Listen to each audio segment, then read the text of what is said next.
Episode number 18, Sue LePage.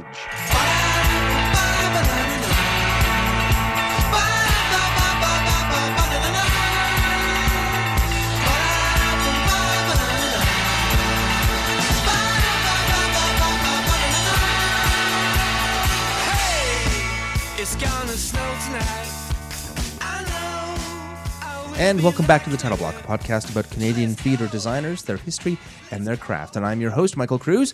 Back in 1997, I was at the Shaw Festival in Niagara-on-the-Lake, Canada, for one of the first seasons there. And I did a show called You Can't Take It With You, written by Kaufman and Hart. I'm sure many people know it's a very famous play, done lots of times everywhere. And this time it was a beautiful, beautiful set. It was a couple stories high, dark blue. It had little twinkie lights in that would come on at certain points of time to sort of give it a little magic. And at the end of Act 1, when the entire set just blows up from the fireworks explosion, there were spark drops and a whole bunch of squibs and just the whole thing was just wired up to just blow up. And it was so beautiful. The greatest thing about it was that it was backlit by, they were like light boxes in all the walls. And at some point, they would glow from behind, and the what was previously the sort of very staid kind of Victorian blue wallpaper would become this kind of swamp. It was just amazing. Anyways, that was designed by Ms. Sue LePage, and that was her first foray at the Shaw Festival, and I was really happy to be an assistant for Kevin Lamont on that production. And today, I get the pleasure of having a conversation with her at the Shaw Festival again. So we'll be talking to her about her beginning of her career. It's another short interview. We've had about an hour long to chat, and we're also going to be talking about the production of Top Girls by Carol Churchill, that Sue designed the set and costumes for, directed by Vicki Anderson, lit by Louise Guinand. So, look forward to that. But first, I just want to share a couple updates. I'm at the Fringe tent many days of the week. I don't have a show there. I'm just drinking some beer with my friends.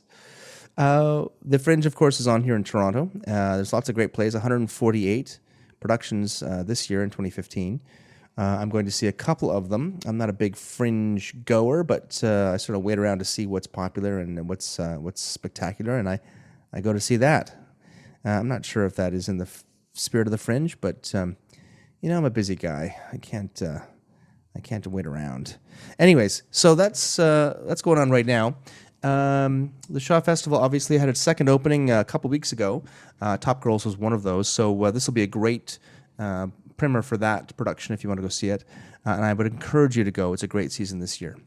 So there you go. That's it. Let's turn to my conversation with Sue LePage, and remember to go to the webpage for show notes. I've listed I've been concentrating on names, I think mostly, but there's a couple different links in there regarding the Donnallys plays, the various Donnallys plays that were done. That might interest some of you. So here you go. Here's my interview with Sue LePage. Sue LePage, welcome to the Title Block. Thank you so much for joining me today here at the Shaw Festival. Pleasure, Michael. Thank you. So let's talk first about your first decision to go into theater. First of all, where did you grow up? I grew up in Toronto. Ah, terrific. Yeah. And what made you, did you make the decision in high school or university, or did you take some time to figure things out? How did you come to that point? I started to go to theater. There was a series at the Royal Alex where students could get up into the second balcony for 50 cents or something. And I know there was a Theatre Toronto season there, and quite a bit. It seemed like there was theatre starting to happen more in Toronto, and I was curious enough, this would be midway through high school, that I wanted to see things.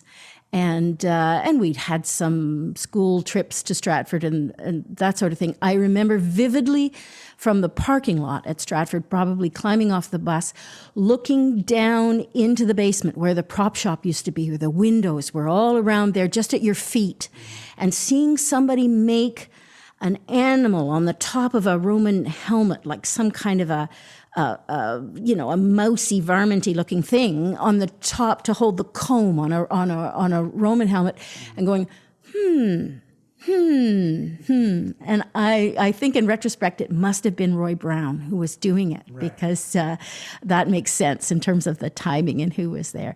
But that's all in retrospect. Certainly in high school, I was interested in being in the drama club, but I wasn't convinced. I took drama at the University of Guelph. And at that point, it was a very sort of a small but rounded program. So you did a little bit of everything. So I thought of acting and did quite a bit of acting there. But what was interesting there was a professor named Bruce Koenig, who I now realize was just in his 20s, who had a bit of range. He was the technical director for a lot of the productions and taught the production courses, and he also taught the Ibsen and Strindberg courses. So there was no tech ghetto there, and I certainly wanted to try it all. That was part of it. And so that really, in terms of design training, the courses that I happened to take there, I know there was a drafting course and a history of furniture and certainly some drama history, but all of that was just plain interesting. I don't know what I thought I was aiming for, and this would have been around in the early 70s also, where there was small theater starting to happen in Toronto. So I wasn't in at the ground floor in terms of the Tarragons and the Passe Marais, but I was of an age to be curious, certainly. And when I did get out of University of Guelph, my feeling was then that if I do really want to be an actor, I would need to do more training. I wasn't going to be just trying something out for the fun of it, and it seemed to me there were other things just to try and fool around and do while I was thinking about it all. And so in that sense, I got a short season at Stratford working backstage as just sort of with a glue gun and helping Desmond Healy and Leslie Hurry and all kinds of amazing people, but as the most junior of junior, most temporary of temporary people. And then I went off to Europe. There was a summer school affiliated with the Edinburgh Festival that I went to back in the early. I think that was 1973. I'm close. I might be a year out, but so anyway, all of that made me orient myself to the design. Once I was there at Stratford, looking at all of that pretty glorious stuff, I wanted to try it. Yeah. That's fantastic. And who did you apprentice with anybody as a designer? Like when you made the decision to be a designer, did you seek anybody out specifically? Well, I had a chance to come at it from different angles. I worked as an assistant, I suppose, at Stratford, but not exclusively at Stratford, for almost 10 years while doing designs in smaller places on my own. And really it was being an assistant at Stratford, and I think it's still true, that gives you your long pants in terms of people hiring you to do the regionals and some other things like that too. So I had a great time doing everything. I don't feel, and never did, that by being the assistant scenic painter I wasted my time, or by doing jewelry for a season or boots and shoes I did. My God, I thought I would become an alcoholic by the time I got through that year in the basement. But and then I was certainly an assistant there and elsewhere. I went to Halifax. I guess it was the first season that John Wood was there, and was an assistant for the season to John Ferguson. And I'd seen John Ferguson at Stratford as the junior designer. His office was literally in the loading dock. And I did talk to him about, might like to do that, and what did you do first, and all of that. So I think I asked him about it all and got a picture of, the steps you might take through him. That's fantastic. Now, what was your first professional design then? Where did you get hired? Who hired you first? Who made that choice? Well, I think that would probably be at the Neptune. And I don't know what would count and what wouldn't count as professional, but at the Neptune, I was given initially a tiny show, sort of a bucket of paint and just whatever was in stock, sort of. And I created, there was Brecht on Brecht was a very small addition to the season, and I was given that to do. And then by the time I came back for a season, still primarily as an assistant down there, which really meant you did everything. You were the shopper and the scenic artist, and all kinds of things, which I loved. Mm-hmm. By the second season, they gave me smaller shows to do on my own. Mm-hmm. So I felt like one of the things that I did that called for a full set and the whole works was the effect of gamma rays on Man in the Moon marigolds. Mm-hmm. That was a part of I think it was a summer add-on season or something. I'm not quite sure how it worked. But anyway, I had that as something of my own to do before I finished that cycle. I also worked with NDWT. They were the ones who had put together the James Rainey Donnelly trilogy. Okay, now what does that stand for? Well, they wouldn't tell at the time, but really it was ne'er-do-well thespians. I'm sure that's now recorded but that was Keith Turnbull and Jerry Franken and the gang who had done the Donnallys, and I hadn't been part of the initial putting of those shows together. Mm-hmm. But when they went to do a national tour, I was a sort of coordinator bringing those things back together for them to tour with. And I went on from there and did some shows with them at the Bathurst Street Theatre. So that, in terms of small theatre in Toronto, mm-hmm. It was through that connection that I would have started at Tarragon and other places as well. That's terrific. I just want to talk about the Donnellys for a second. That's a pretty significant play in Canadian theatre history. Like, it's come back a couple times in Blythe. I know I've seen it down there. But describe that kind of. I mean, I knew you came in after it had been developed. But how was the? That was very important culturally. What it was and what it represented. It was. This was not the same Donnellys as the Passmarais Donnellys. Passmarais Donnellys. There were dueling Donnellys, and. Passmarais Donnellys was a collective creation, was based, they used a novel by, what was his name, Kelly, as a sort of source material and created it themselves. This Donnellys that we're talking about was written by James Rainey. And that's the one in terms of true literary merit, the one that in some ways has survived, or at least it's produced often by schools. It's a huge cast and a huge undertaking, but the importance of Canadian history and the idea of telling our own stories and the idea of working collectively and kind of close to the ground, and Rainey himself was very suspicious of design. In any formal way, because his theater and his philosophy was so strongly based in play and amateur theater. So he worked with amateur groups and created with communities in a tradition that survives. He was certainly very active in that, as was Keith Turnbull and the whole NDWT company. But the whole idea was that sort of out of the tickle trunk comes a theater, or the thing that you go out and finding your own prop and setting your own props and all. So it was a very sneaky way as a designer to be trained. And the fact that I had both ends of the spectrum with all the learning of craft and all that was involved in Stratford, and then going to the opposite end of the spectrum and doing it with the philosophy of create it from the ground up. I believed in both those things, and it didn't feel like a contradiction at all. That's fantastic. That's great. Now, the training that you got at Guelph,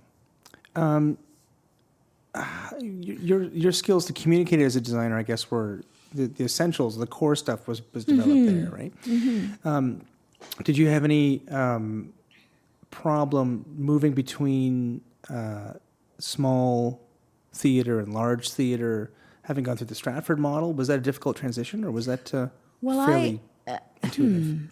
I don't think, the thing is, I think I always thought of design as theater making. I didn't want to separate design from rehearsal, from the process. So the idea of the part of a designer's job was to somehow integrate what was going on, or the ideal of a company where everybody assumed multiple roles. That was really part, and this is the 70s, it was philosophically sort of a real baseline for anything that I would have wanted to do artistically. But I never rejected in any way the richness of the poetry and of Shakespeare and the skills of all the artisans around me at Stratford. It seemed to me that it was my own thing, and quite a special thing, to say, no, it's all the same. It's all the same world. I was determined that it was all possible to integrate. That's terrific. Now, how did you end up getting to Shaw? I mean, you've gone through the large theater model, obviously, with Stratford, so I imagine it would be easy to transfer to another company. But how did you end up here your first time?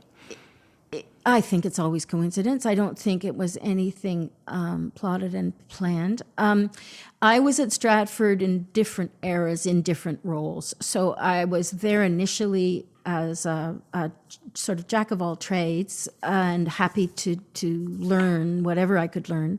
I was back as an assistant during the Robin Phillips era, and got a few shows of my own during that time too. I did the costumes for Beggar's Opera, and I can't even remember now. I could come up with, it's a short list, but it's a list. It's just not quite there.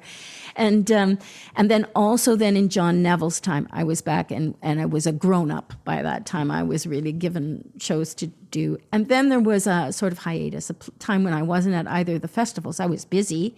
But I wasn't at either place, and I believe it probably was Neil Monroe that would have brought me to Shaw, and I think it would just be coincidental. They'd whether they'd already. Leslie Frankish was working here around that time. Bill Schmuck was certainly working here, and I think it's just the way the deck is shuffled. And I knew Neil from his work at the National Arts Centre and at Neptune. That would have been that John Wood connection originally, but I worked with him a lot, his Hamlet in both those places, and some wonderful, wonderful shows. So I wouldn't say he brought me, but it was to work with him on You Can't Take It With You. Mm-hmm. And I think, what is that, 17 years ago, 18 years ago, something like that. Yeah, that was... I think I was here for that. I think I was Kevin Lamotte's assistant. That was the one in 1998, right? Yes, that sounds about right. God, okay, yes. I remember that show. Yeah. Yay. Which was delightful, by the way. Oh, I loved it. It was wonderful. But I hadn't really done my apprenticeship here the way I had done it at Stratford. So I feel like I've built really important relationships since, and it's certainly, there's no question, it's one of my homes. But I was initially a guest at that point. And not somebody who'd come up through the ranks as I had at Stratford. So it's just a slightly different kind of thing. Right, of course. That's terrific. Now let's talk about, this is going to be a short interview for people who are listening in, because you have to get going. But let's start talking about the play you're doing here this summer, and that's Top Girl, right? Mm-hmm. Okay. Top Girls. Top Girls. Mm-hmm. So I read the website only last night. First of all, describe for the people who don't know the play. There's a quick synopsis, a bit of a history of the playwright. It was Carol Churchill. Carol Churchill. Yeah. Good work. Thank you. Just describing the synopsis and the context and to give people an idea of what we're talking about. Top Girls is a play by Carol Churchill, very, very well-known British playwright, written in 1982, I think. Not her first, but certainly part of her first flourishing. And she's a very experimental playwright, and she has not stopped. She's fascinating, and her work has always been, to varying degrees, feminist and political, and she'd be one who would be very well described as a new Shavian, as related to Shaw, and the idea of making people uncomfortable about the social mores that they take for granted, about examining things that people don't usually examine at all. That's Carol Churchill. Mm-hmm. And this prescient sort of play was about women getting ahead in the world, and this was at the very beginning of the Margaret Thatcher era in Britain. And what led up to that era was all kinds of labor strife and the beginning of a real split in Britain. And it's possible to say that that Britain changed during this time and never went back, that it became a different country during this time. Now, it's famous for its initial scene, which is a dinner party scene, which the Marlene, who is the lead character, and a woman who's very ambitious and has just received a promotion in her work, she calls a fantasy dinner party and invites various women from history. So we have Pope Joan and Patient Griselda and Isabella Bird, the British explorer, and there's 6 to the dinner party, and a Japanese consort. I'm missing a couple now, but anyway, you get the idea that it's a really diverse and interesting group. It really is a dinner party. They chat and get to know each other and tell their stories and drink a lot of white wine. And of course, many of these stories take a turn and they are shocking. These stories are shocking. And so suddenly that scene ends and we jump into contemporary story of life in Britain. There's a series of scenes in the office where Marlene works. And then it finishes with a scene back in the kitchen of her sister. And we realize by that time that her sister has been bringing up Marlene's child. And it's the split between working class and middle class ambition and how far Marlene has and has not traveled on this road. And it's a devastating and very strong play. So here we are a whole generation later. And that's why I could say pretty confidently, I wasn't part of the choosing of it, but I'd say very confidently that's why it's here, and why it's here this season is the chance to look at this a whole generation later. The women who were going through those things in the early 80s will be bringing their daughters who are close to that age. I mean, it's quite something that way, and for everybody, not for women exclusively, because there'd be nobody over 40 who wouldn't be kind of both drawn in, a bit repulsed. It's that thing that things have changed dramatically and yet they haven't. So and everyone's reaction will be different. And how did you start to get into the play? So how did you find your way as a designer to start expressing? Now, first of all, you're doing costumes and set. Yes. Right. Yeah. How did you do you analyze the play? How did you find your way through coming up with your original concepts? Well, I really am text based. So generally speaking, yes, I would read and I certainly I read a couple of times for interest and pleasure before I read technically, but I would do that certainly also read technically before meetings started. And so just certainly to make sure that I had a feeling of how I liked the play and what I felt about the play and what the play at this preliminary stage, before I've had a chance to do a lot of homework or learn more by doing, what does it feel like to me? But one of the things that happens here, of course, and because of long experience, is one of the first things I would be aware of is we're doing this in the Courthouse Theater. Mm-hmm. And the Courthouse is a wonderful, wonderful, intimate space. It's a thrust, and it's tiny. Mm-hmm. And so it has the advantage of creating a very close, direct relationship with the audience, which is pretty thrilling. But for a play that's set in multiple locations and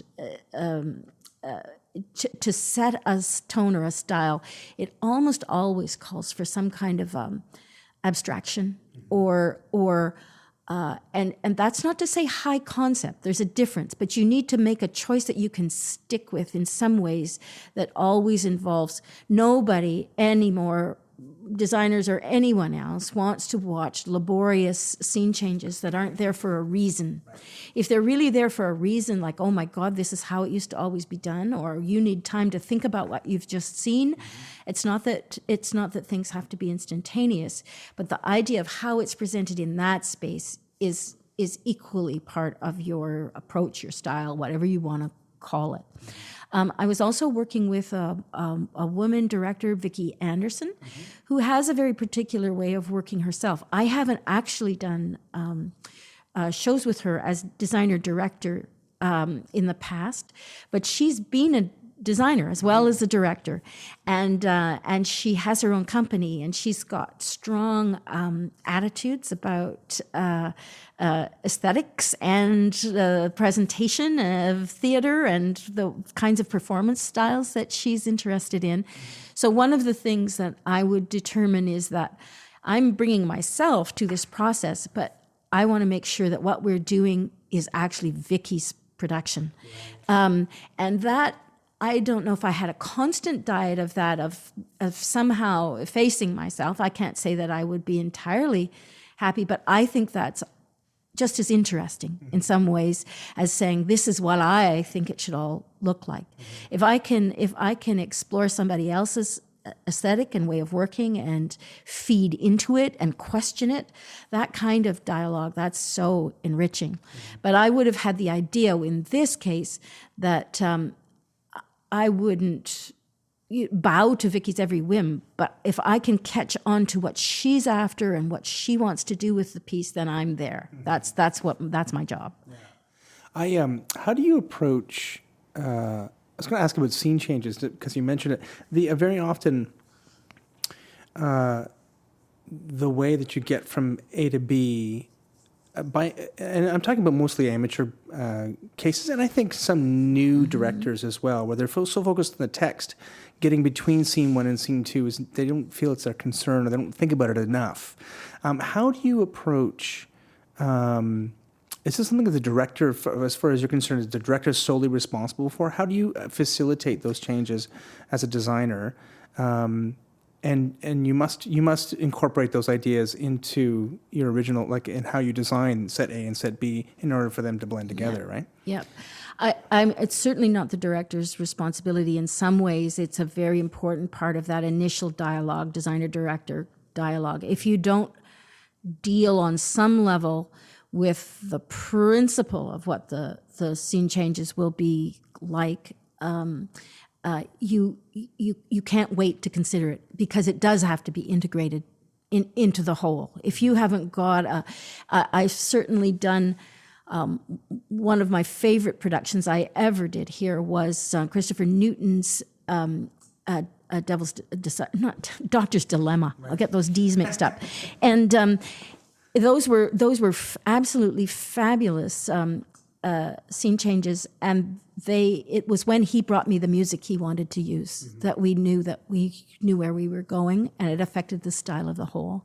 But it can happen any number of ways. I think one of the things is not to be completely quashed creatively by the demands of the scene changes. Somehow go, oh yeah, it's all about that, but it's not. But it is, but it's not. And it's sometimes the biggest challenge of the piece. There's no question.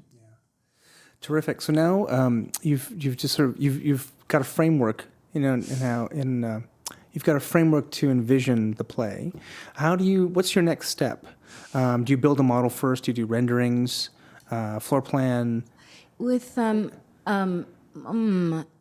something really complicated, I can imagine doing a very rough storyboard process. Like if it's something like an opera or something extensive, I might sit down with the director, and what's really just a text conversation and everything, but I might have a lot of paper with me, and I might be drawing little stick figures far apart and together, and just quick spatial ideas. But more often, I would say it's back and forth between very rough model and a glance over my shoulder at the floor plan. I would never develop a detailed floor plan without working in 3 dimensions. But those could be as simple as just folded little pieces of paper. It's scale, of course it's scale, but with no emphasis on the time it takes to construct things or anything. It's just a lot of tape and little tiny bits of pieces of paper. That's right. Now, this will probably, you're a late opener, right? You're the second? We're in the middle wave. In the middle. So this won't be out, the podcast itself won't be out till a bit later. Yeah. So I don't think we'll be doing any spoilers, but describe what, at the end of this process, what your main concept was then that you and Vicky developed. Well, it's a very strong and particular concept, and it was there as a principle, as a way of doing the show. It was there from very early stages, the first meeting or two, and how exactly to execute it has been something that we've been working on ever since. But what we have is, before the show even starts, there are 6 vanity tables / desks that are spaced around the outside of the perimeter of the courthouse stage, with a dinner party waiting to happen in the middle, and with its table all pretty well set. And at each of these spaces, it belongs to an actress who does some variation on some preparation there. It's all like a big dressing room. Upstage we have lockers and mirrors, and basically I think, without giving too much away, I would say the idea of preparing for the show is partly that the idea of these dinner guests making elaborate preparations to become a person from a Bruegel painting or a Japanese empress or whatever. There beside them is a woman putting her makeup on just simply for a contemporary look, so that we all as women are putting on a kind of mask and theatrical presentation to present our social selves. And so we don't want to hammer that over the head. I don't know if the program note will mention that in so many words. But this idea that we are connected to, all women of history and contemporary times are connected by this confrontation with the mirror, and this idea of who they are and who they present socially. So those vanity tables have mirrors that flip down, and they then become literally the workhorses of the rest of the play. So they're the desks in the office and the kitchen table and counter, and they're all shoved around very freely by the actors themselves. Yeah. That's great. And now, when were these decisions originally made? Because I think that what's important to remember now, the Shaw, is that there's a lot of front-end decisions that are made, and then months later it gets built. Yeah. And then you would rehearse on it. So when did you start the process with Vicky? I'm trying to remember. I guess it was, I was away in September. So I think it would have been October that we might have talked a little bit before that. But I think I had deadlines in November and perhaps a final in December. It was through the fall. Right. Through the fall. Yeah. And it's now May. Yes. And you're in rehearsal. Yes. So how do you respond to discoveries there? I mean, you can't really change. I mean, you're not building a box set necessarily, so you're not going to be able to. You're not saddled with the idea of having to change the walls. Mm-hmm. But how do you respond to discoveries that come up with in the rehearsal process to something that was decided 6 months ago? I think it's always a little different, and you make some kind of a pact, and you try to be a good guesser, and you know that it's a game of odds, no perfect scores on anything. Mm-hmm. But this is because of the way.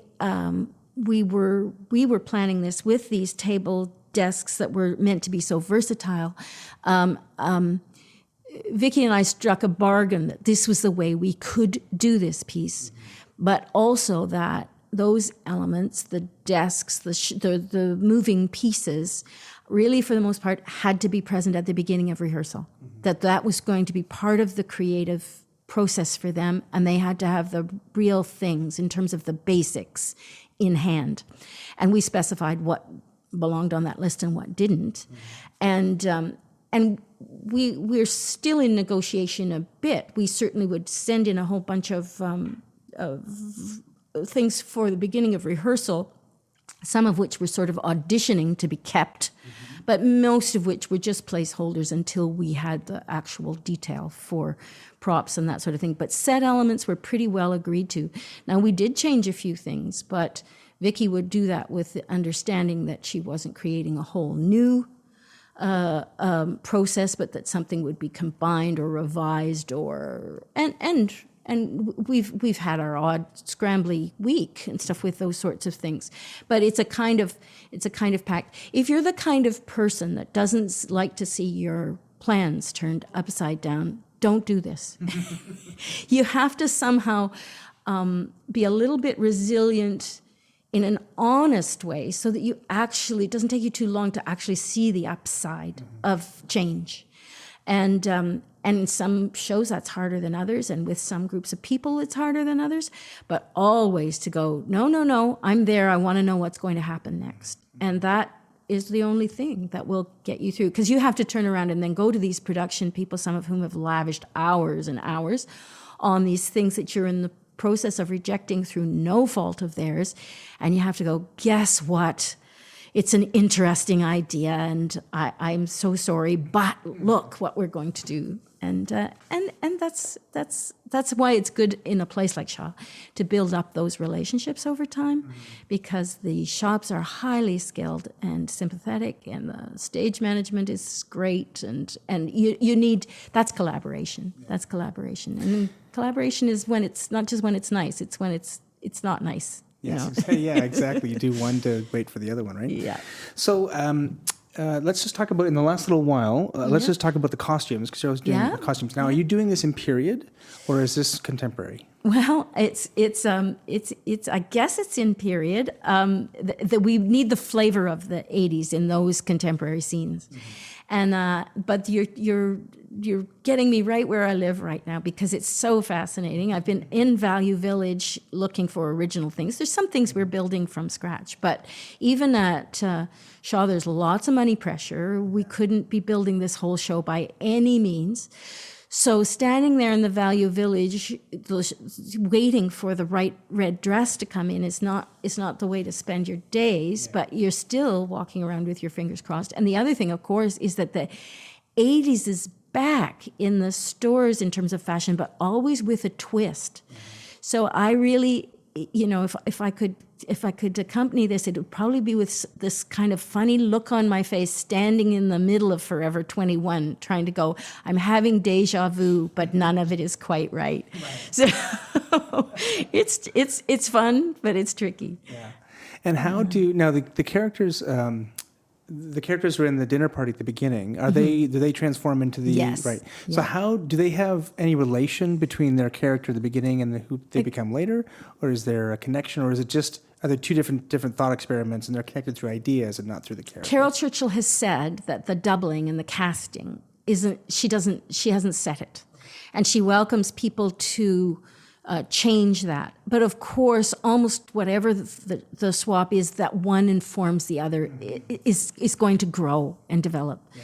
And so the two actresses that are going to be the sisters at the end of the piece, those of course those seeds are planted for them, and whether they really are for the audience is not essential, but it probably enriches the whole thing, just part of the weave. Yes, exactly.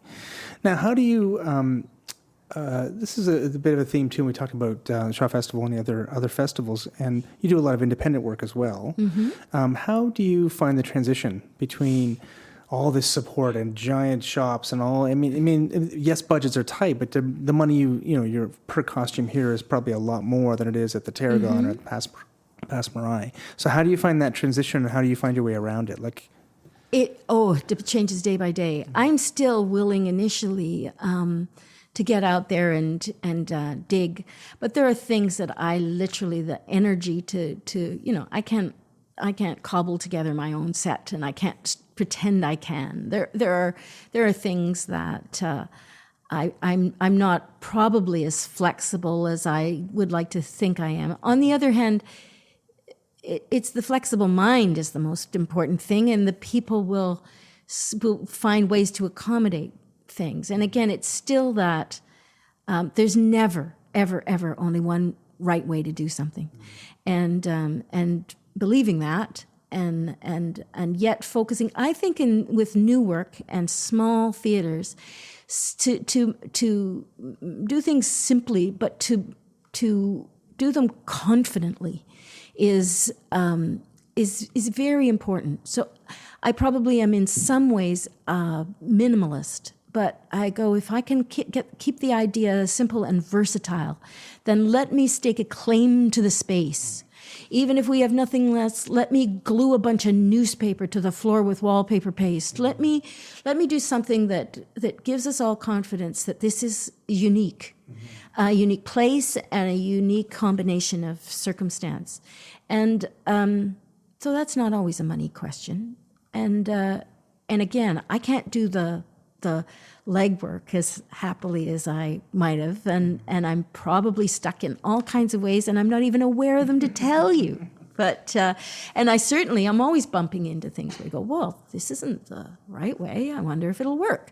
But that's it, isn't it? Because it's always different. Yeah. I always felt that when you're working in a small space and you have a play with 12 scenes and they take place in 17 different places. Yeah. That's interesting math. But I always tell the director, I try to work out that let's have one or two great looks that inform the piece, rather than 17 thin stretch looks that maybe get there, but most of the time don't. It's better to have one clear idea than have 12 really not really well realized ideas. Well, and I think if your audience does come and see Top Girls, that's exactly what we've got. Played as something, make one thing kind of fabulous, and we're all pretty good at following narrative. We're all pretty good at appreciating acting chops. In some cases, all we're doing is pushing those fabulous things out of the way, and that's just fine. It works well. That's great. And just one last question before we end, and this is about training and mentorship. What do you think people need to bring with them to the table to succeed as a young designer now? Maybe that's different than when you were beginning, because I'm sure things have changed. The market has changed, finances, even culturally. What do you think they need to bring with them now to be a success as a designer? I don't think there's any guarantee of being a success at this. But I think if you start to sort of build up your interests and your skills and then take them wherever you have opportunity. I don't think you can have a fixed idea of where you will end up at all. And I think as long as you can find a bit of a challenge in what you're doing, whether you're working backstage in some capacity or you're out there trying to figure it all out for a nickel, or you're working as the most junior of the juniors on a film set, or any of those things, there's stuff to pick up and gather. The other thing is look to your peers whose work you're interested in. Never lose sight of the people you're curious about. And even if they're not at the level where their shows are being designed or whatever, watch their work. Keep in touch with what you think your peers are doing, because things change all the time. You don't know where that stuff. So you have to be responsible to yourself to keep yourself interested in what you're doing, whatever it happens to be. I think you often find that designers come from all over the place, that they're not all classically trained or anything else. And I think learning to think and learning to communicate well and learning to read and extrapolate from that. I mean, I'm so glad that, we're talking to people who love the theater, but maybe they'll be the world's greatest animator. And all of that is fine. All of that's not lost time in any way. That's terrific. Thank you so much, Sue, for joining us on the Title Block. Okay, pleasure. Bye.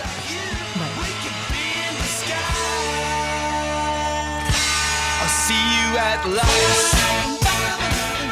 And that was designer Sue LePage speaking to me from the design studio at the Shaw Festival in Niagara-on-the-Lake. Next time, more from the Shaw Festival when I interview the head of design at the Shaw Festival, William Schmuck. The music for this podcast is PodSafe music from the 1990s called See You by the Lights. You can find them at roughtraderecords.com/the 1990s. Please go to iTunes and give us a review. It'll help get the word out about this podcast and share the history of theatre design in Canada. And you can follow us on Twitter at The Title Block CA and on Facebook.com/The Title Block Podcast.